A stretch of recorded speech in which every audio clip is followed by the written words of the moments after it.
Good afternoon, everyone. It's lovely to see so many of you here in the University Aula. Welcome to this year's Holberg Lecture, which will be delivered by the 2025 Holberg Laureate Gayatri Chakravorty Spivak. My name is Bjørn Enge Bertelsen, and I'm the Academic Director of the Holberg Prize. It is truly a great honor and a pleasure for me to introduce to you this year's Holberg Laureate, Professor Gayatri Chakravorty Spivak.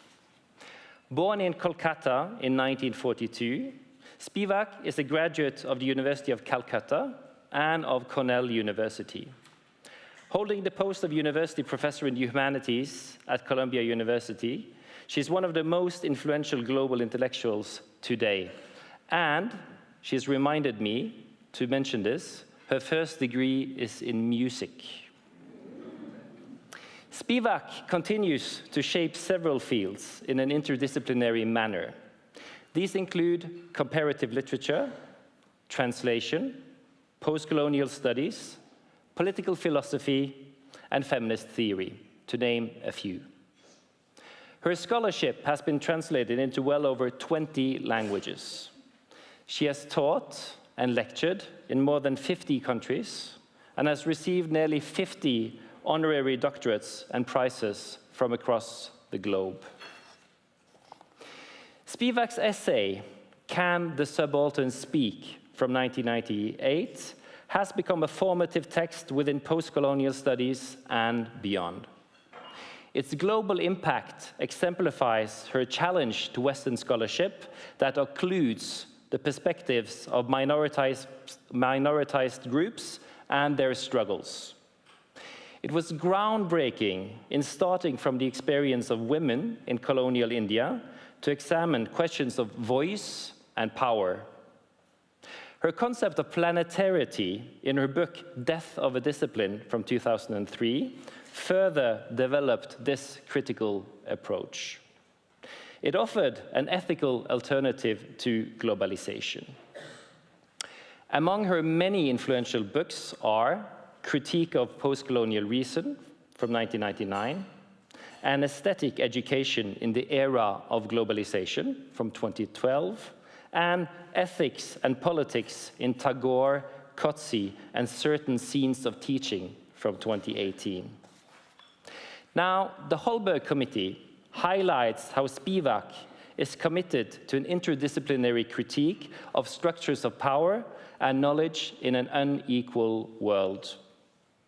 In this sense, the labor of translation becomes an act of thinking through the limits of dominant modes of knowledge production. She defines translation as a profoundly philosophical and political act. Her highly influential English translations demonstrate her deep attention to multivocal and diverse epistemes. This is evident in her celebrated translations of Mahashweta Devi's literary works from Bengali, as well as Derrida's political works and Aimé Césaire's political writings, both from French. As a public intellectual and activist, Spivak combats illiteracy in marginalized rural communities across several countries, including in West Bengal, India, where she has founded, funded, and participated in educational initiatives for many decades. For Spivak, rigorous creativity must intersect with local initiatives to provide alternatives to intellectual colonialism. Her concepts, such as strategic essentialism and global criticality, are now widely used and debated. Spivak's work challenges readers, students, and readers to train the imagination, and I think we saw an example of that this morning with the masterclass that Spivak held here. To train the imagination through a sustained study of literature and culture. Taking the core of Western thought as an object of critical analysis, she has inspired, enabled, and supported otherwise inconceivable lines of critical interrogations, both at the centers and margins of global modernity. Gayatri Chakravorty Spivak is a highly worthy recipient of the 2025 Holberg Prize. The enticing title of Professor Spivak's Holberg lecture is Imperatives to Reimagine the Future.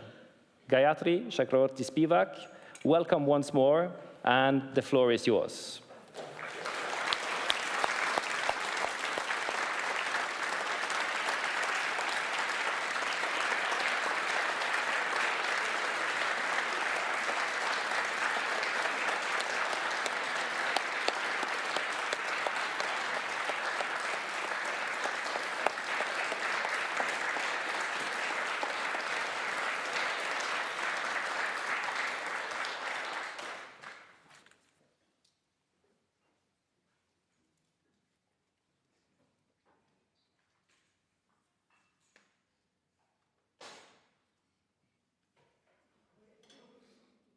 Thank you. Okay, now, go for it.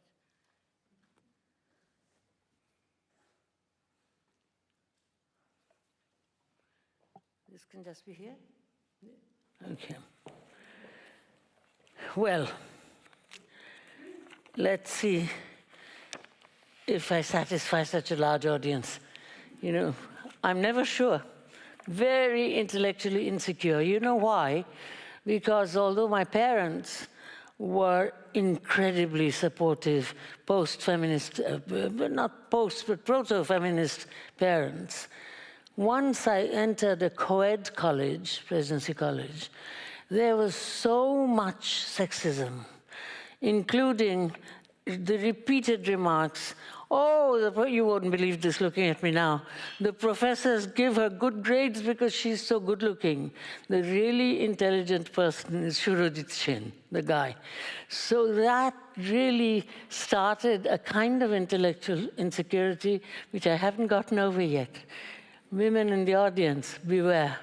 Anyway, so here we go. Yes. Imperatives to reimagine the future. Thank you for this unreal introduction. I told him to mention the music thing because I want to hear something different every time. I'll give him something else next time. Okay. I want also to thank Ministry of Research and Higher Education, Sigrun Asland, Madam Rector Margaret Hagen, Nils Klim Prize Laureate, I now really know these people, Nils Klim Prize Laureate Daniela Alatinolu, and members of the Holberg Committee and the Holberg Board. I want to thank Björn Inge Bertelsen, and above all, I want to welcome the audience. Over the years, I have written a number of lectures beginning with the word imperatives. The first one was in 1997, almost 30 years ago, when I was asked by the Zurich-based Stiftung Dialogik to mark their change from concern with Holocaust survivors to concern with global asylum seekers. Some years later, in 2018, I gave a lecture at Yunnan Normal University in China entitled Imperatives to Reimagine the Silk Road. There I gave a description of what not just I, but our entire group, if Lakshmi is here, she's a member of that group, and I hope she's here now. But our entire group had called, that we called Rethinking Globality, wanted to suggest in the face of China's Belt and Road Initiative. I want to emphasize our collective agency because social imperatives of this sort are necessarily collective. And because one of the most important members of that collective, as I said, Professor Lakshmi Subramanian, should be with us today. Are you here, Lakshmi? Oh, there you are. There you are, yes, yes. Here then, because otherwise it wouldn't be interesting for me. I mean, there's a huge audience, but you're the one who was there, huh? Here then is what I said in China. An imperative, I quote myself, an imperative is an urgent command, generally brought about by external circumstances. And in that particular case in Switzerland that I just mentioned, then it was 21 years ago, now it's 28 years ago, external circumstances that had changed from a European Holocaust survivors to a global asylum seekers situation, imperatives. One of the magnificences attached to the original Chinese Silk Road enterprise was the great difficulty of actual physical movement through sometimes seemingly insurmountable terrain. Today, the imperative to reimagine that unifying idea comes from the fact that those physical difficulties have been dwarfed through the scientific achievements of global travel, as well as networking and accessibility promoted by digitality, yet complicated by geopolitical violence. These have generated the new imperatives that we have proposed in the title accepted by all of you, imperatives to reimagine the Silk Road. Can't be what it was. Nearly 200 years ago, Karl Marx wrote these unforgettable words about the proletarian revolution. Proletarian revolutions constantly engage in self-criticism. How different things are now. Constantly engage in self-criticism and in repeated interruptions of their own course. They return to what has apparently already been accomplished in order to begin the task again. With merciless thoroughness, they mock the inadequate, weak, and wretched aspects of their own first attempts. How different everything is now. Of their first attempts, they seem to throw their opponent to the ground only to see him draw new strength from the earth and rise again before them. More colossal than ever, they shrink back again and again before the indeterminate immensity of their own goals, until the situation is created in which any retreat is impossible, and the conditions themselves cry out, hic rodus, hic salta.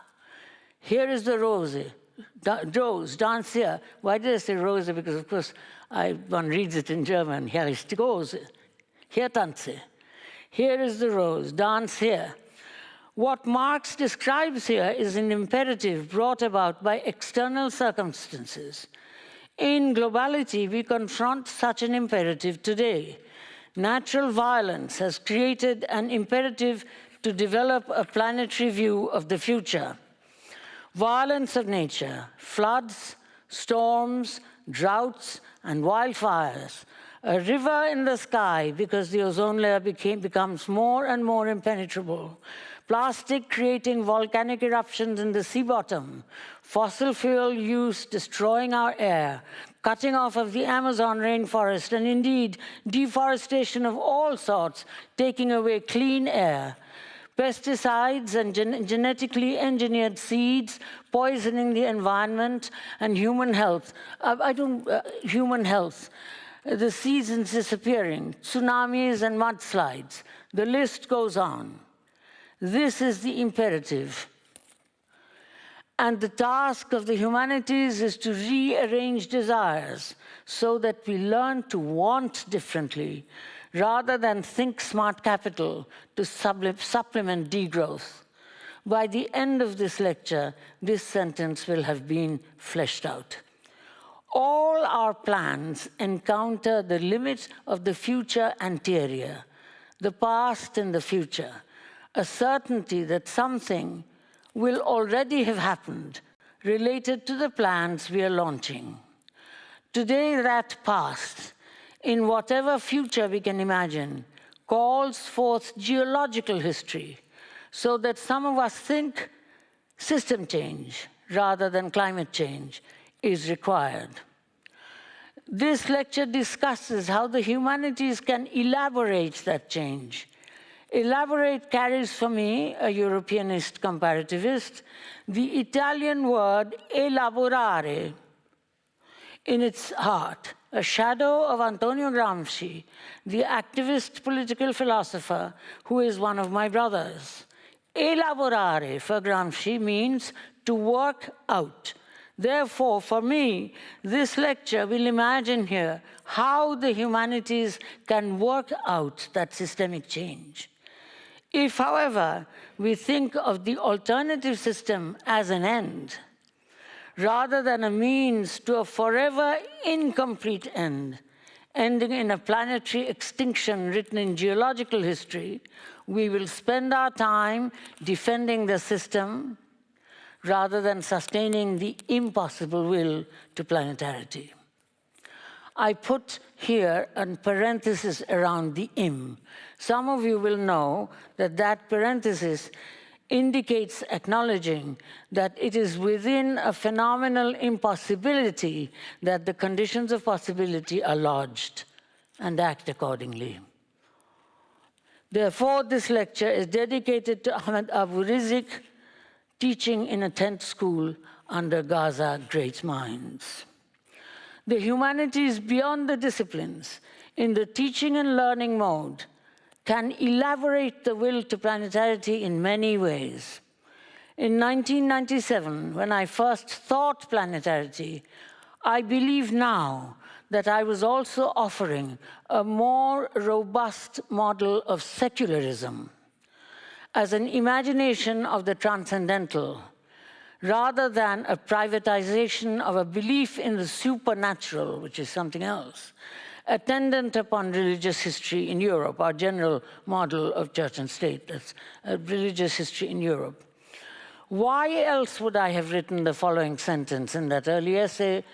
And I quote myself: if to be human is also to be an occasional and discontinuous animator of what we call timing and spacing, like and unlike all living creatures, we provide for ourselves transcendental figurations of what we think is the origin of this animating gift of animation.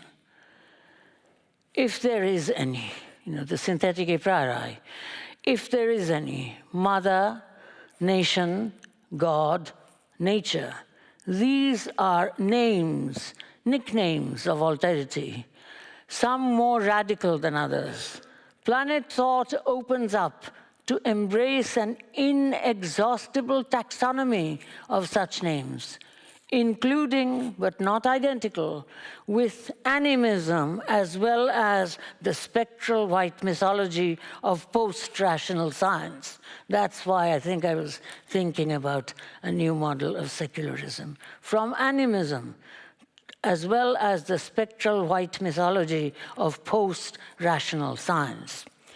Let us pause on the phrase transcendental figuration.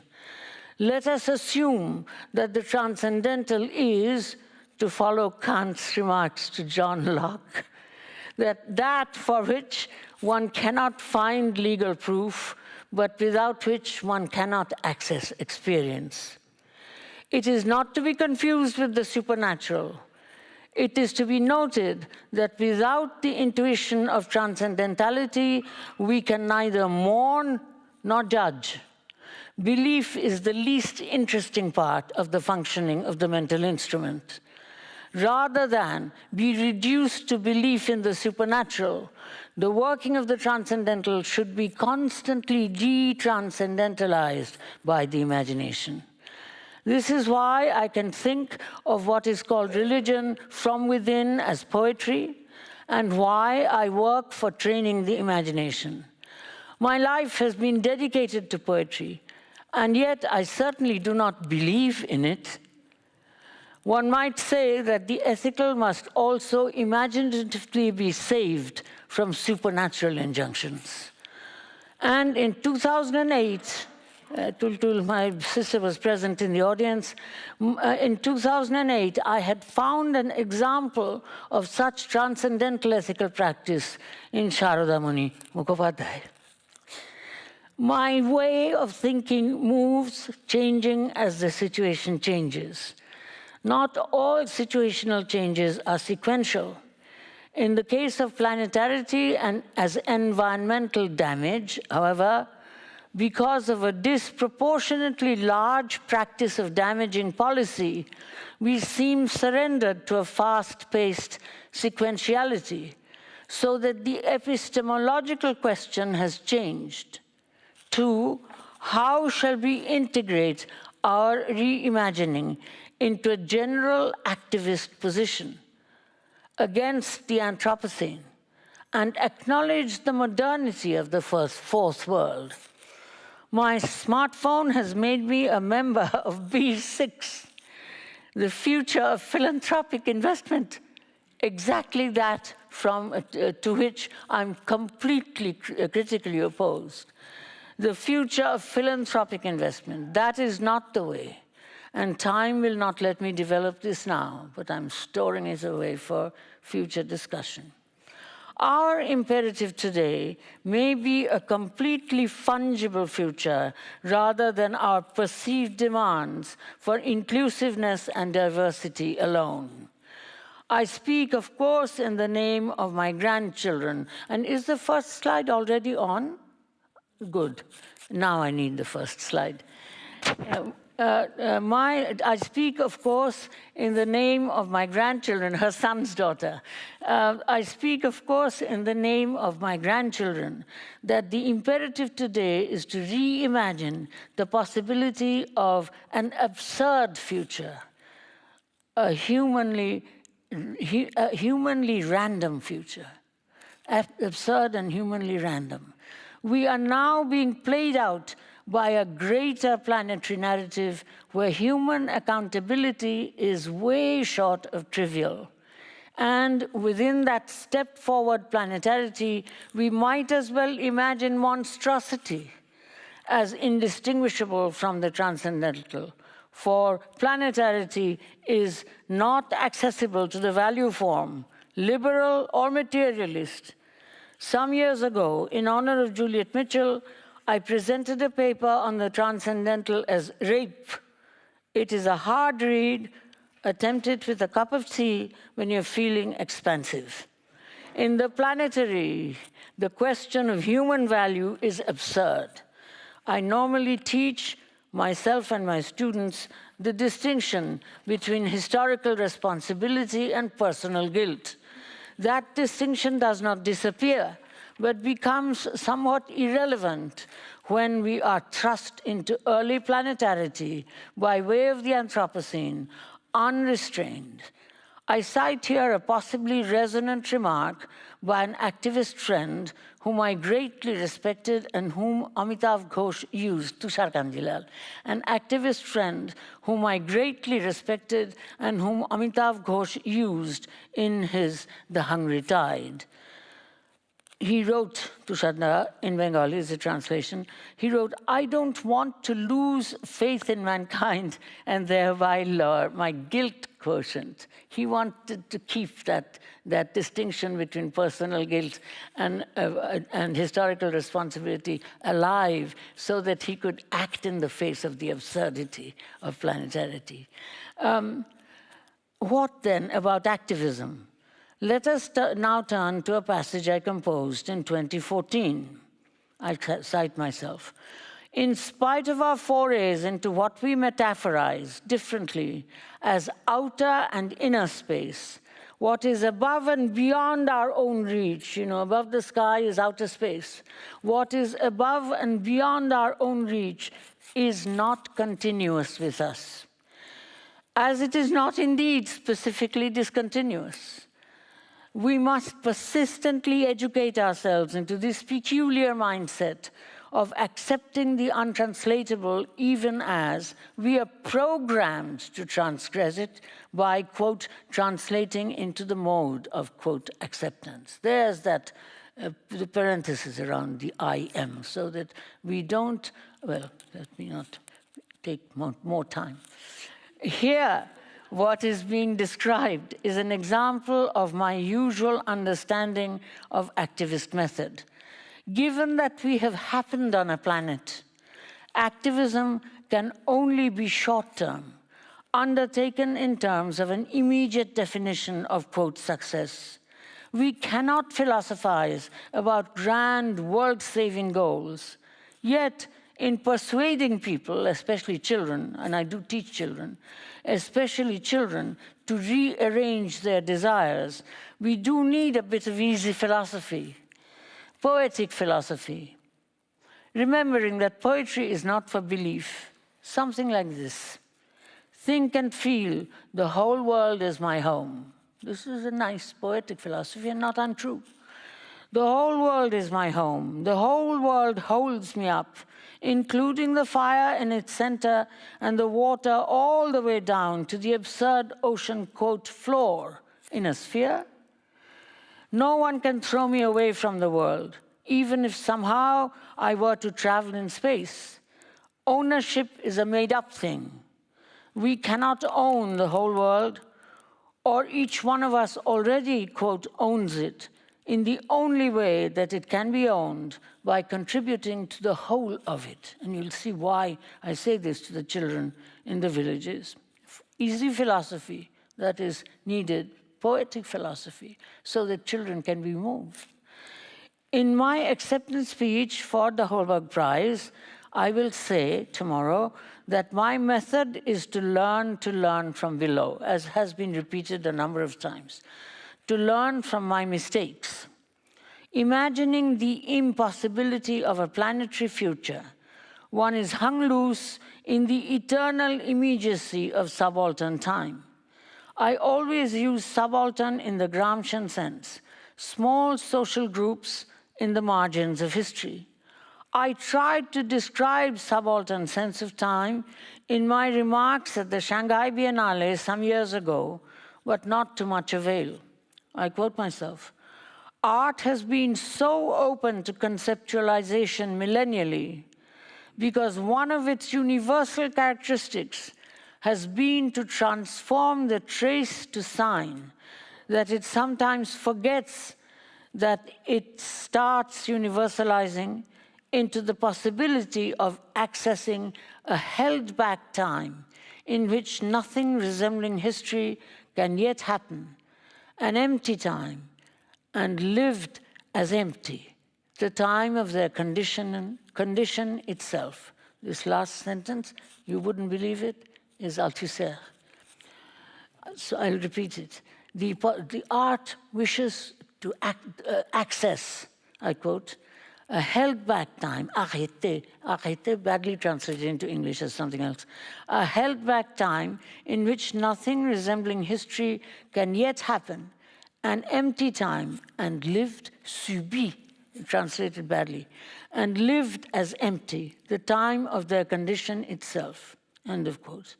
The point might now be, in the face of the imminent destruction of the world as we know it, to pray to be accessed by this stationary time.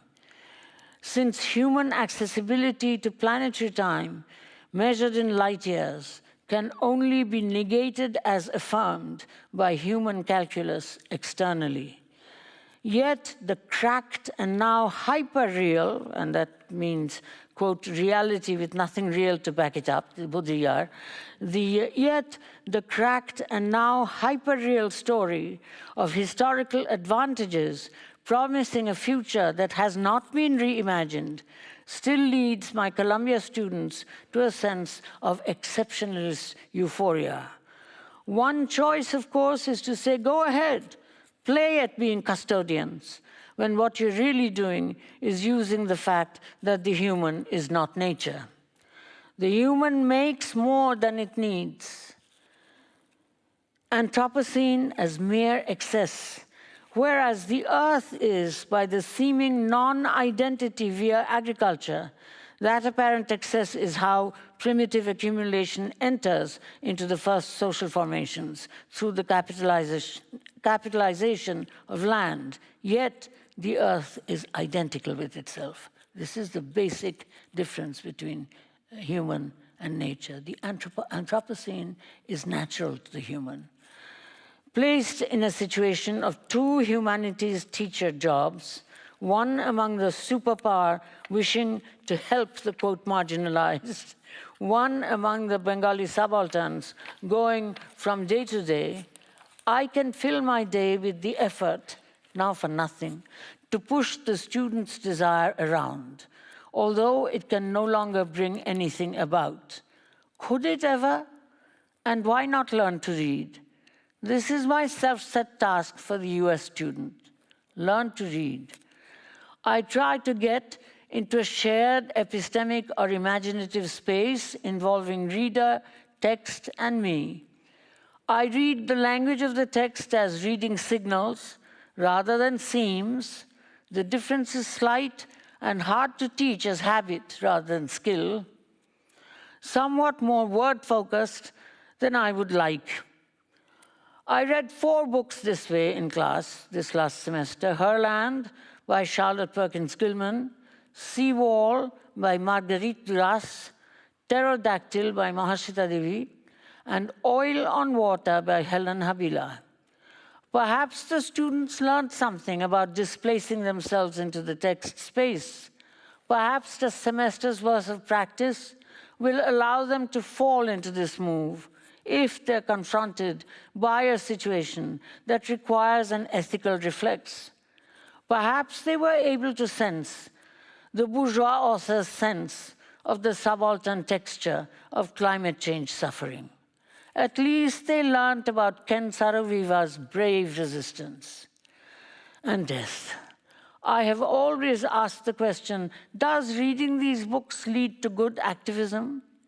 Writing for you, I was obliged to say to myself, there is no activism anymore, just holding action, giving up. Professor Thangam Ravindranathan will not give up. She proposes a sort of reading which will make the novel useful for confronting climate change. She is combating Amitav Ghosh's complaint in The Great Derangement that, I quote Amitav, a turn that fiction took at a certain time in the countries that were then leading the way to the great acceleration of the late 20th century. The acceleration in carbon emissions and the turn away from the collective are both, in one sense, Ghosh writes, effects of that aspect of modernity that sees time, in Bruno Latour's words, as an irreversible arrow, as capitalization, as progress. End of quote. Ravindranathan calls her own way of reading metabolic. She is convinced that some texts, I'm quoting, some texts have been waiting for us, that is, waiting for readers able to reactivate dormant elements within them. I compare this to Toni Morrison's remark, invisible ink is what lies under, between, outside the lines, hidden until the right reader discovers it.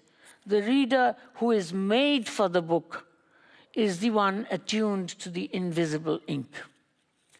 In Alain Grosguillet's Jealousy, Ravindranathan refuses to consider a notoriously lengthy description of patches and rows of banana trees covering the valley surrounding the house as a sign of the book's failure. But rather, she wonders whether it is not the earth itself, I quote, whether it is not the earth itself or earthly matter that is writing its way through our texts. This is metabolic reading. I'm pleased that she concludes now, I quote, with these words by Gayatri Spivak, and she quotes me, I have tried to use deconstruction as affirmative sabotage. Do not excuse, do not accuse, but enter that social formation that you're criticizing as thoroughly as you can. Enter to find in it a toehold that will allow you to turn the whole thing around to serve purposes other than its original self-comprehension. This is the end of her quoting of me. In her quoted passage, I halt on her word, now. I conclude now. Was her use of that word dependent on my presence in the audience, or her sense that she should mind the abstract space or space of abstraction outside of the humanly natural, as indeed has Gayatri Spivak, who thinks now that in pretty advanced planetarity, this turning around that is called affirmative sabotage can promise no consequences. We cannot, except in the necessary mistake required for short-term survival, acknowledge natural rights beyond civil or human rights, as in this bold poem by John Trudell, the Santee Dakota poet, I quote an English translation, "We must go beyond the arrogance of human rights. We must go beyond the ignorance of civil rights. We must step into the reality of natural rights, because all of the natural world has a right to existence, and we are only a small part of it. There can be no trade-off." He is writing as an American native, the Native American.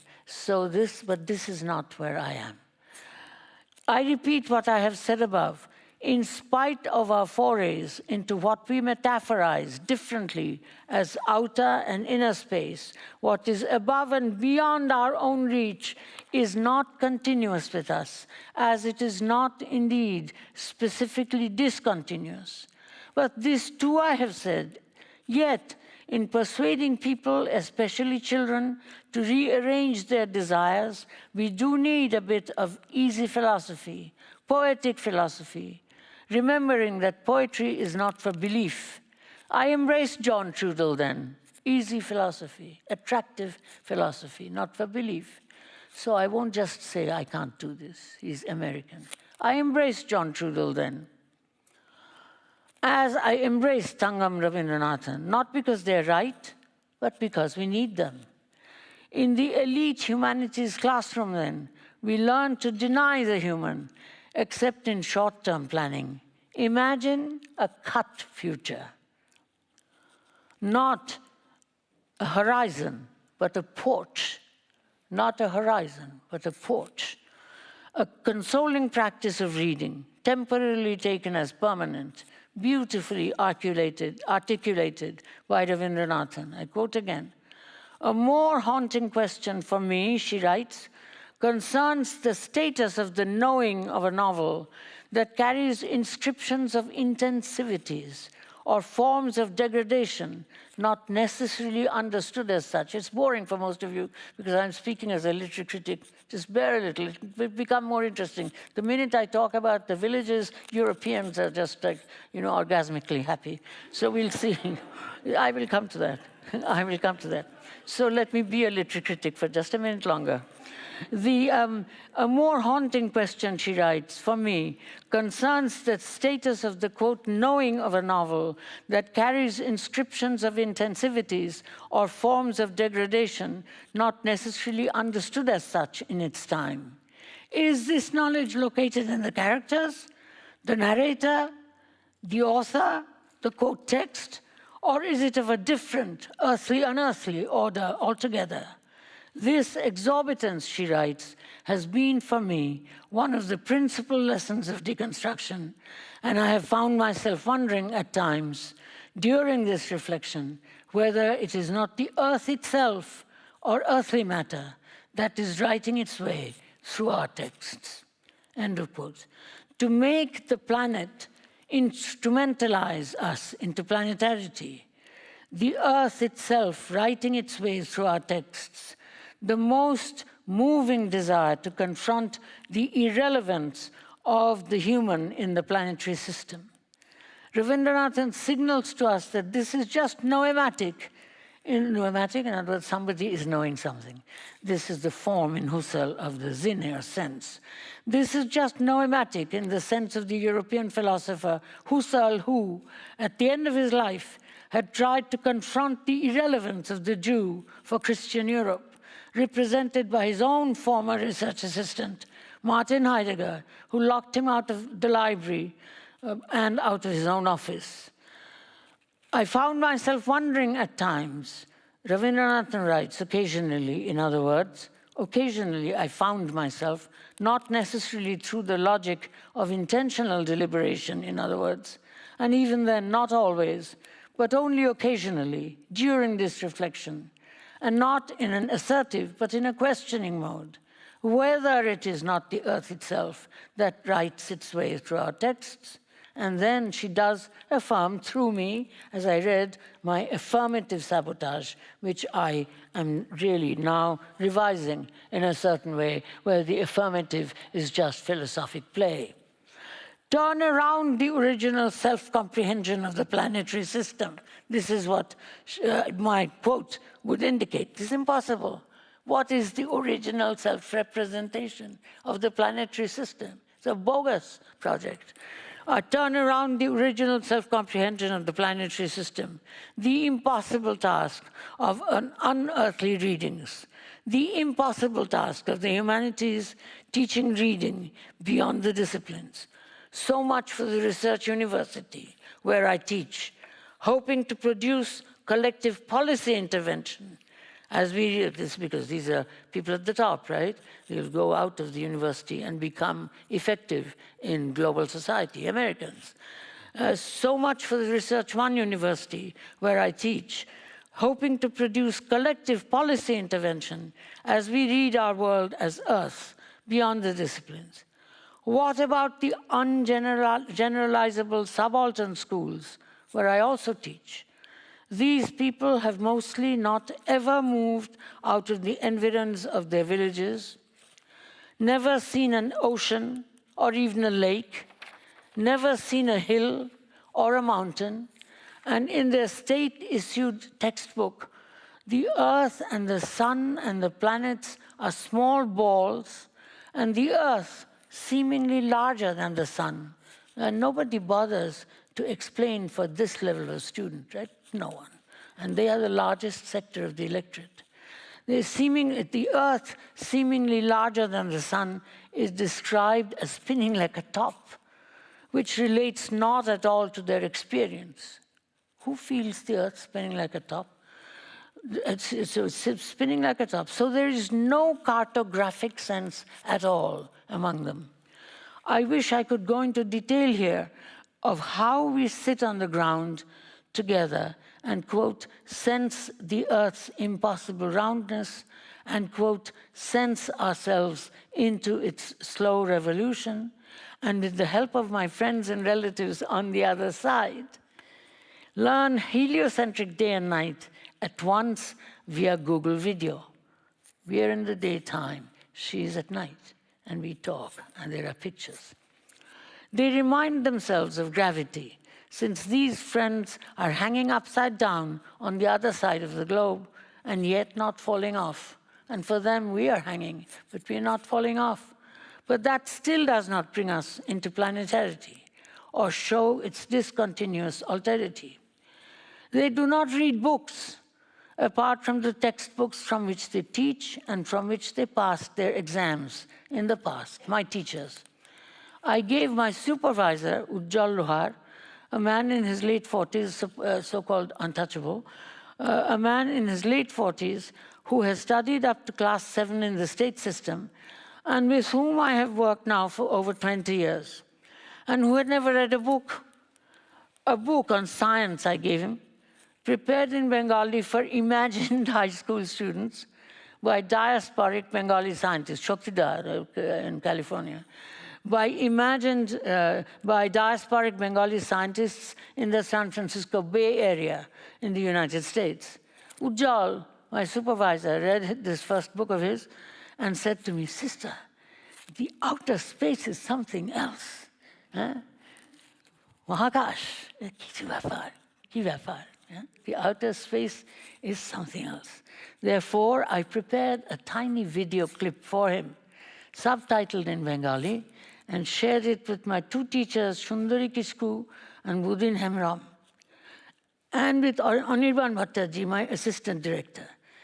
They had seen pictures of the round Earth on their smartphones, supplied by me.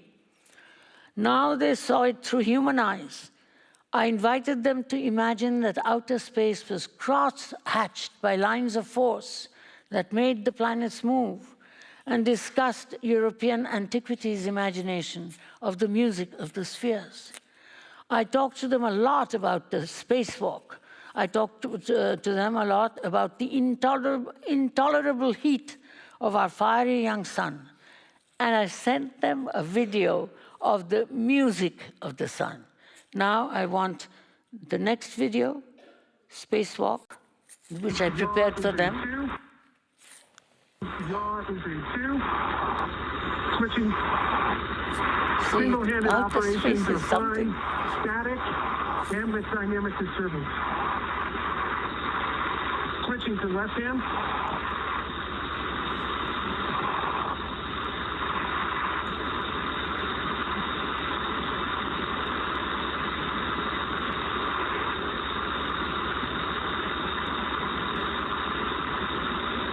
Up, down, left, and right are 3s, maybe a 2.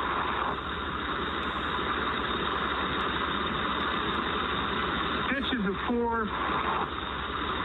Roll is a 2. Yaw is a 2.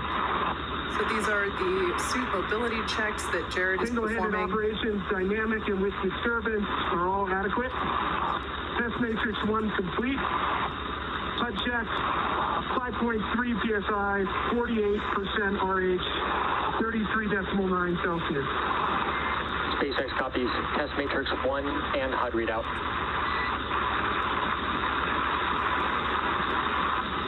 Crew ops check, EV1's good. EV1 good. 14 good.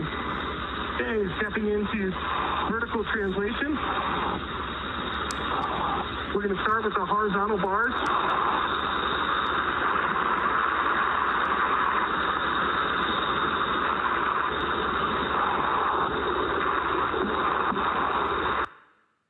Okay, the next one, this is short, the sun's music, because I talked to them about the music of the spheres, the sun's music. Next one. Corona. The probes even recorded the sounds of the sun, 3 different types of solar wind. Dispersive chirping waves, Langmuir waves, and Doctor Who-like Whistler mode waves. Now, Sundari was intrigued by the idea of, and this is one of the female teachers, was intrigued by the idea of an ocean floor in a sphere, and with the idea of fire there as well. She asked why, if the Earth floated in water, there was such water shortage. So I found a tiny clip of volcanoes underwater, made a subtitle or 2, and I am waiting to discuss it. For water shortage, I haven't yet discussed it with her.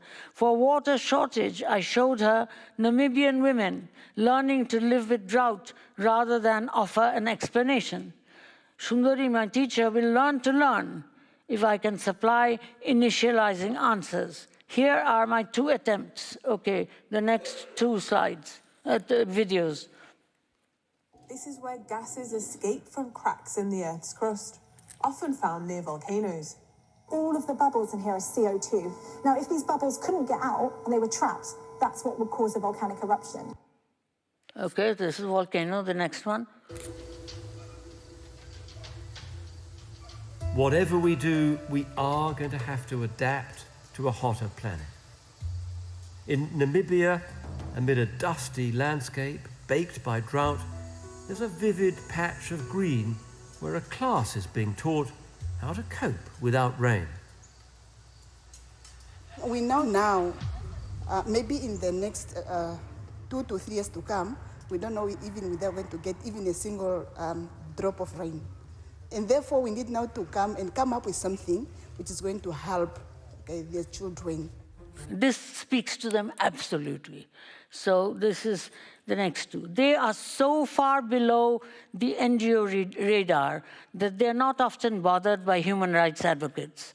But even when they are, since they have not been brought up with the liberal self-sense of individuals with inalienable rights, they're furthest from the subjectship which would approach the subjectship of human rights. Therefore, human rights talk for them is not very different from top-down philanthropy with no structural support. To be, quote, understood, it would ask for a sustained labor in subject formation that must be undertaken by way of an education that must not look to succeed as a deliverable. This is, I'm describing my task, but rather continued persistently from generation to generation. And I've been doing this for 40 years now. So in fact, there have been generational moves. From generation to generation. This is my task as I understood it in 2020. But today it must be performed in the imagining of temporary for permanent. Within the task, as I understood it in 2020, I wanted to give them, through developing educational technique, a sense of responsibility for saving their home, the whole world, rather than always be told that they are victims. They must now learn the temporary for permanent method, that mindset, not a method, but a mindset, the temporary for permanent mindset, within which this unusual lesson of responsibility rather than guilt must still be learned. This is more easily learned by them.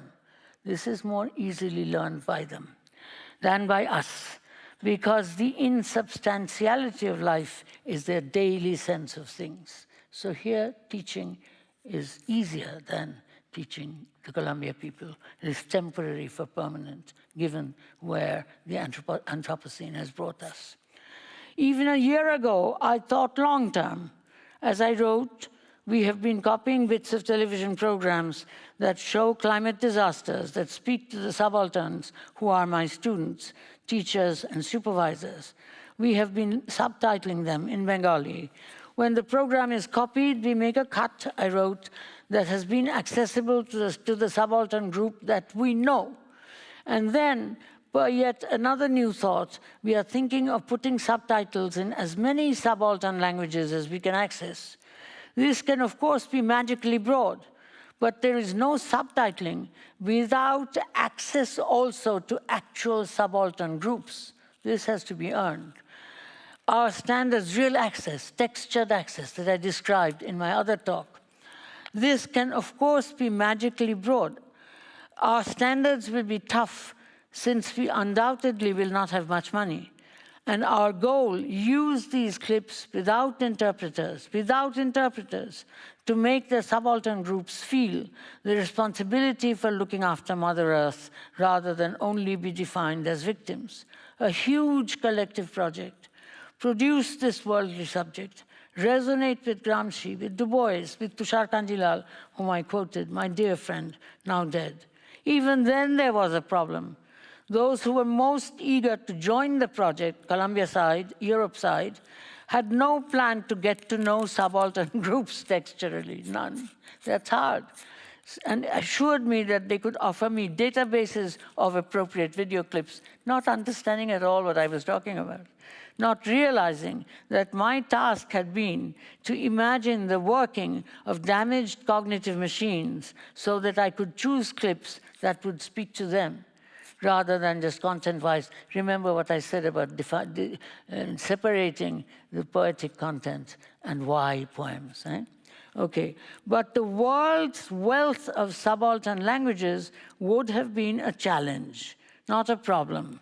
Within this non-context, then, the imperative to learn to withhold imagining a long-term future, let me show two clips, the earlier dispensation, that have spoken to them.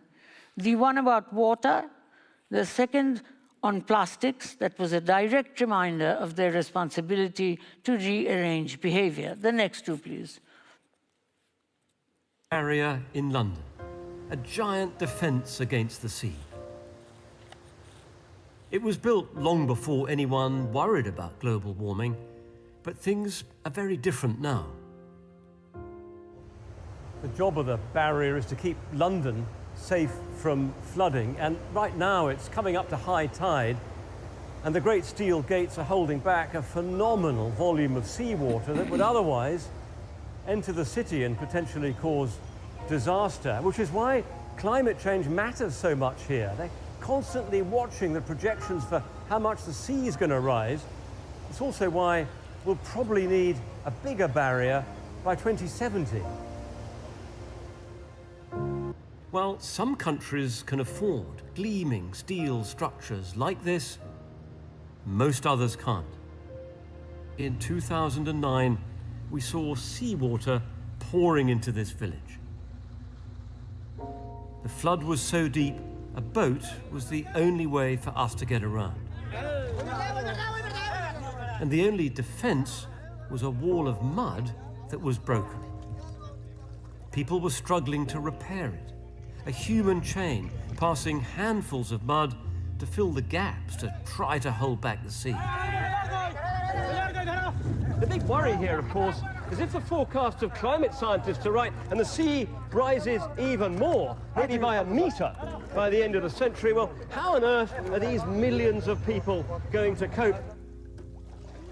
While London is secure, the only refuge here was a narrow ridge. যদি শুনি যে কানে এইসব পানি উঠবে তাহলে আমার ভয় লাগে আমি তো বাঁচবো কিনা এটা কোনো আশা নেই জীবনে কষ্ট লাগে খুব জন্মের কষ্ট জীবনে শান্তি নেই কষ্ট Okay, and then the next one.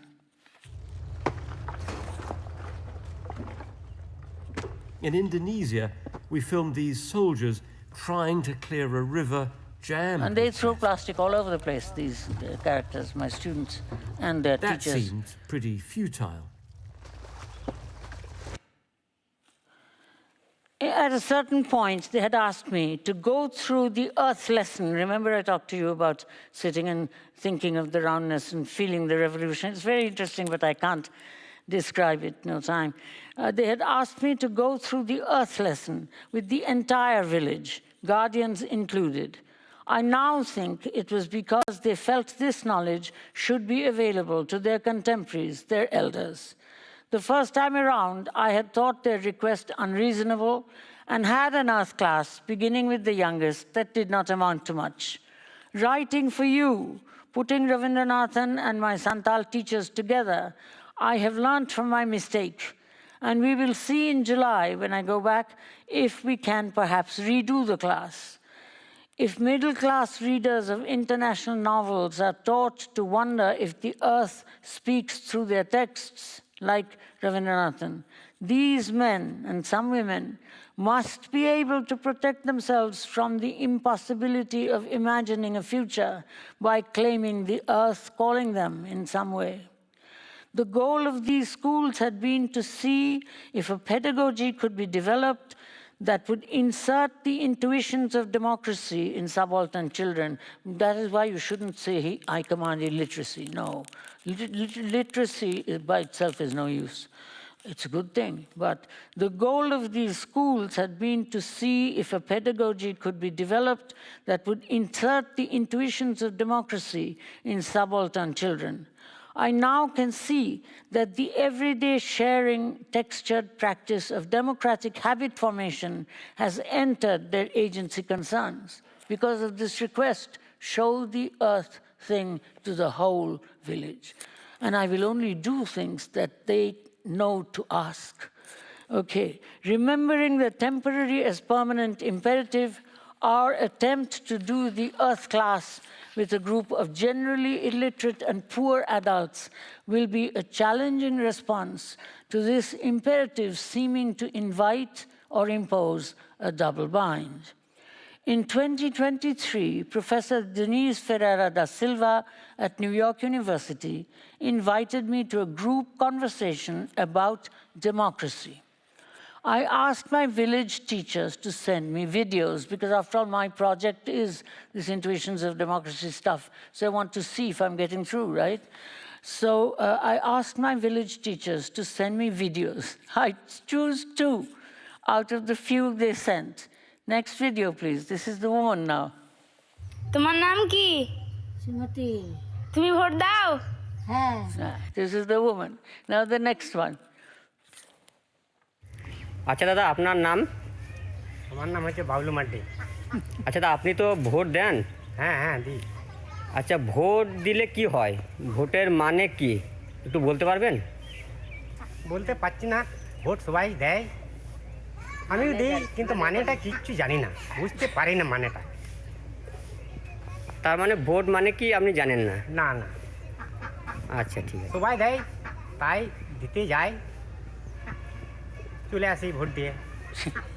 Well, this is This is the man, okay. They may not be verifiably representative of men and women, but by way of fiction, my teachers sent me a message.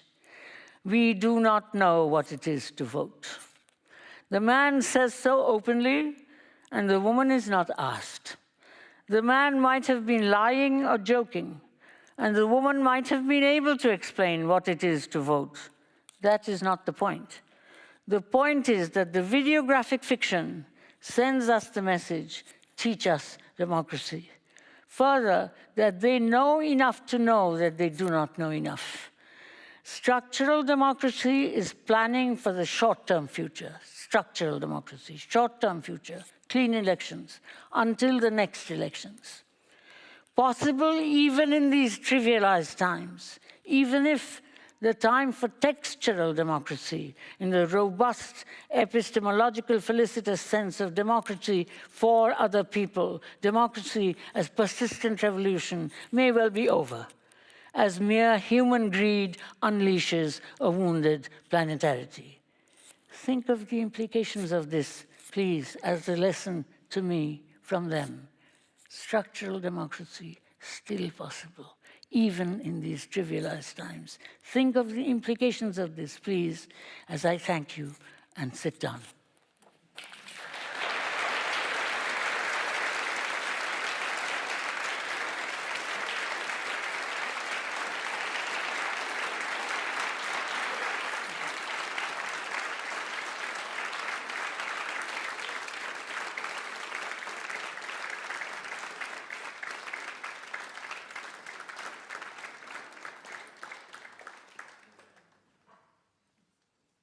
Thank you so much.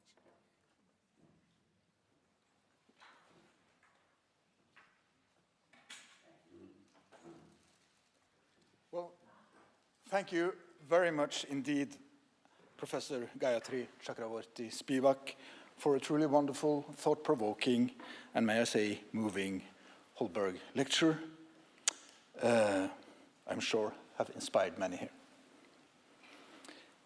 I would also like to thank the audience, both those present here in the University Aula in Bergen and those joining us online throughout the world. Today's program of the Holberg Week is now over. But I would like to remind the audience of the award ceremony for the Holberg Prize and the Nils Klim Prize taking place here in the Aula tomorrow at 2 o'clock. If you have not already registered for this event, please go to the website for the Holberg Prize for more information. So thank you again to the audience. Thank you very much to Professor Spivak, and we hope to see you tomorrow. Thank you.